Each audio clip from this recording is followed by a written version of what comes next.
In this video, we are going to discuss about the adaptation model of nursing, which was established by Sister Callista Roy. Sister Callista Roy was born on October 14, year 1939. She is an American nun, a nursing theorist, an author, and a professor. For her education and career, Callista Roy received her Bachelor of Arts major in nursing from Mount St. Mary's College in Los Angeles in year 1963 and her master's degree in nursing from the University of California in 1966. After she finished her nursing degrees, Roy began her education in sociology, receiving both a master's degree in sociology in year 1973 and a doctorate degree in sociology in year 1977 from the University of California, the same university where she earned her master's degree in nursing. Now let us talk about the theory established by Sister Callista Roy, which is the adaptation model of nursing. The adaptation model of nursing is a prominent nursing theory aiming to explain or define the provision of nursing science. In her theory, Sister Callista Roy's model sees the individual as a set of interrelated systems who strives to maintain a balance between various stimuli. Roy's model was conceived or created when nursing theorist Dorothy Johnson challenged her students during a seminar to develop conceptual models of nursing. Johnson's nursing model served as an encouragement for the development of Roy's adaptation model. We may now discuss the assumptions of the adaptation model of nursing. There are actually two types or two classifications of the assumptions under the adaptation model of nursing, and these are the scientific assumption and the philosophical assumption. Scientific assumptions include systems of matter and energy progress to higher levels of complex self-organization. This simply reiterates the idea that systems of matter and energy are actually building blocks that may eventually progress to higher levels of complex self-organization or more complex systems. Next, consciousness and meaning are constructive of person and environment integration. Awareness of self and environment is rooted in thinking and feeling. Humans, by their decisions, are accountable for the integration of creative processes. Thinking and feeling mediate human action, which simply means that we act upon the way we think and the way we feel. System relationships include acceptance, protection, and fostering of interdependence. Persons and the earth have common patterns and integral relationships. Persons and environment transformations are created in human consciousness. And lastly, integration of human and environment meanings result in adaptation. On the other hand, philosophical assumptions include persons have mutual relationships with the world and God. Human meaning is rooted in the omega point convergence of the universe. God is intimately revealed in the diversity of creation and is the common destiny of creation. Persons use human creative abilities of awareness, enlightenment, and faith. Persons are accountable for the processes of deriving, sustaining, and transforming the universe. Now, we are going to discuss the major concepts of the adaptation model. Major concepts include person, adaptation, health, and nursing.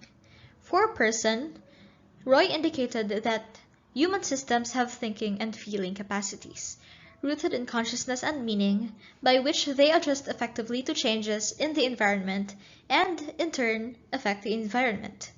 Based on Roy, humans are holistic beings that are in constant interaction with their environment. Humans use a system of adaptation, both innate and acquired, to respond to the environmental stimuli they experience. Human system can be individuals or groups, such as families, organizations, and the whole global community. For health, Roy indicated or stated that health is not freedom from the inevitability of death, disease, unhappiness, and stress, but the ability to cope with them in a competent way. Health is defined as the state where humans can continually adapt to stimuli, because illness is a part of life.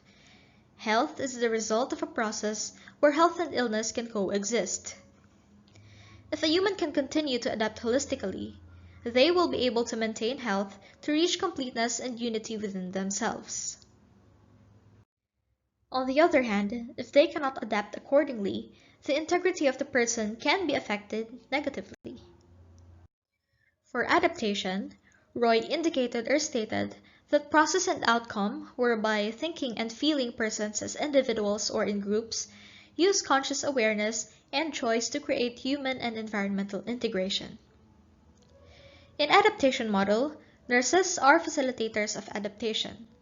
They assess the patient's behaviors for adaptation, promote positive adaptation by enhancing environment interactions, and helping patients react positively to stimuli.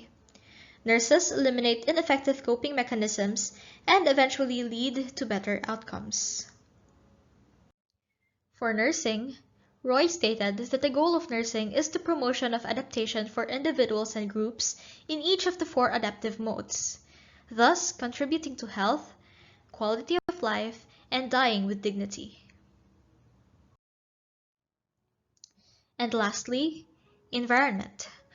For Roy, environment pertains to the conditions, circumstances, and influences surrounding and affecting the development and behavior of persons or groups, with particular consideration of the mutuality of person and health resources that includes focal, contextual, and residual stimuli.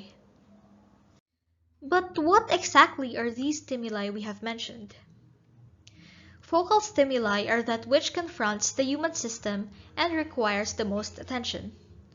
Contextual stimuli, on the other hand, are characterized as the rest of the stimuli that present with the focal stimuli and contribute to its effect.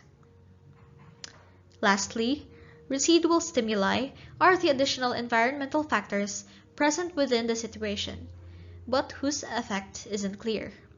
This can include previous experience with certain stimuli. Overall, the environment is defined as conditions, circumstances, and influences that affect the development and behavior of humans as an adaptive system.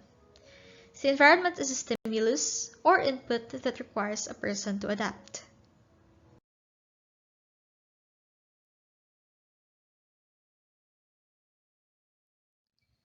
I have actually mentioned the 4 adaptive modes earlier, but I wasn't really able to explain them. So now we are going to discuss about the 4 adaptive modes. But first, what is this or what are these adaptive modes all about? The 4 adaptive modes of the subsystem are how the regulator and cognator mechanisms are manifested. In other words, they are the external expressions of the above and internal processes. First, physiological physical mode. This pertains to the physical and chemical processes involved in the function and activities of living organisms. These are the actual processes put in motion by the regulator subsystem. The role-function mode, on the other hand, focuses on the primary, secondary, and tertiary roles that a person occupies in society, and knowing where he or she stands as a member of society. Next, self-concept group identity mode. In this mode, the goal of coping is to have a sense of unity, meaning the purposefulness in the universe, as well as a sense of identity integrity. This includes body image and self-ideals. And lastly, the interdependence mode. This mode focuses on attaining relational integrity through the giving and receiving of love, respect, and value.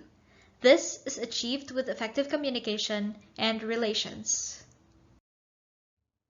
So in this slide, the diagram of human adaptive systems under Roy's adaptation model is shown. There are actually 3 levels of adaptation, for which includes first, the integrated process, The various modes and subsystems meet the needs of the environment. These are usually stable processes, for example, breathing, spiritual realization, and successful relationship. Second, the compensatory process. The cognator and regulator are challenged by the needs of the environment, but are working to meet the needs. For example, grief, starting with a new job, or compensatory breathing. And third, the compromise process. The modes and subsystems are not adequately meeting the environmental challenge. For example, hypoxia, unresolved loss, and abusive relationships. So the following are the 6-step nursing process. First, assess the behaviors manifested from the 4 adaptive modes. Second, assess the stimuli, categorize them as focal, contextual, or residual. Third, make a statement or nursing diagnosis of the person's adaptive state. Fourth, set a goal to promote adaptation. Fifth, implement interventions aimed at managing the stimuli. And lastly, evaluate whether the adaptive goal has been met. So yes, that's it for Roy's theory, which is the adaptation model of nursing. We hope we were able to cover and discuss all of the necessary information needed for you to be able to understand Roy's theory better.